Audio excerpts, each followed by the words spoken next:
गुजरात के वरिष्ठ आईएएस अधिकारी रहे प्रदीप शर्मा को 5 साल जेल की सजा सुनाई गई है। इसके साथ साथ आईएएस प्रदीप शर्मा पर 10,000 रुपए का जुर्माना भी लगाया गया है। प्रदीप शर्मा कच्छ के पूर्व कलेक्टर रहे हैं।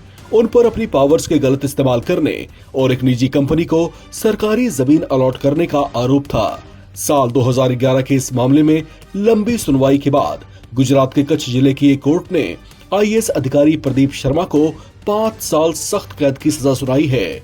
आरोपों के मुताबिक उन्होंने जब ऐसी गड़बड़ी की थी उस समय वे कच्छ के कलेक्टर हुआ करते थे। उनकी ऐसी हरकत के कारण सरकारी खजाने को नुकसान हुआ था। इस मामले में आईएएस प्रदीप शर्मा के अलावा प्रदीप कुमार, निरंकर नाथ शर्मा, नटुभाई मोतीभाई देसाई, नरेश पोपटलाल पटेल और अति सिंह महिपत सिंह झाला भी आरोपी थे। कोर्ट ने इन सबको भी 5-5 साल जेल की सजा के साथ 10-10 हजार रुपए फाइन भी लगाया है। जिस मामले में इन्हें सजा सुनाई गई है वो मामला साल 2011 का है। उस समय वे कच्छ के कलेक्टर थे। आरोप है कि उन्होंने 100 पाई प्राइवेट लिमिटेड नाम की कंपनी को सरकारी जमीन आवंटित की थी। कोर्ट ने यह भी कहा कि प्रदीप शर्मा की ये सजा अहमदाबाद की एक सत्र अदालत ने 20 जनवरी को 2004 के एक भ्रष्टाचार मामले में दी गई 5 साल की सजा पूरी होने के बाद होगी।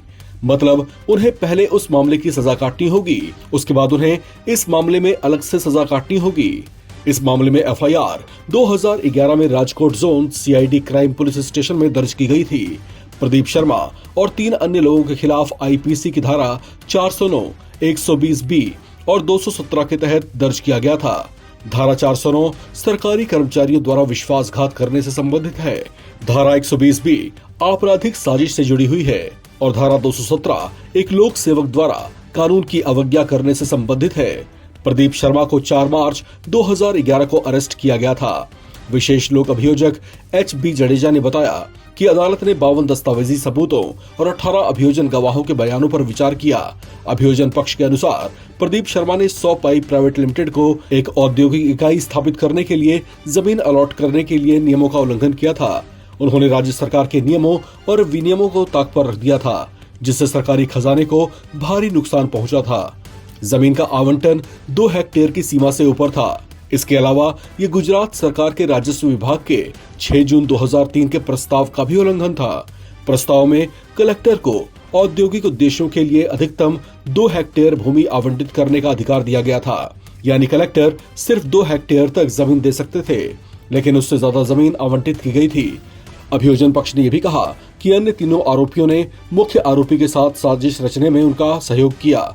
इस पूरे मामले में अदालत ने सभी तथ्यों और सबूतों को ध्यान में रखते हुए अपना फैसला सुनाया है।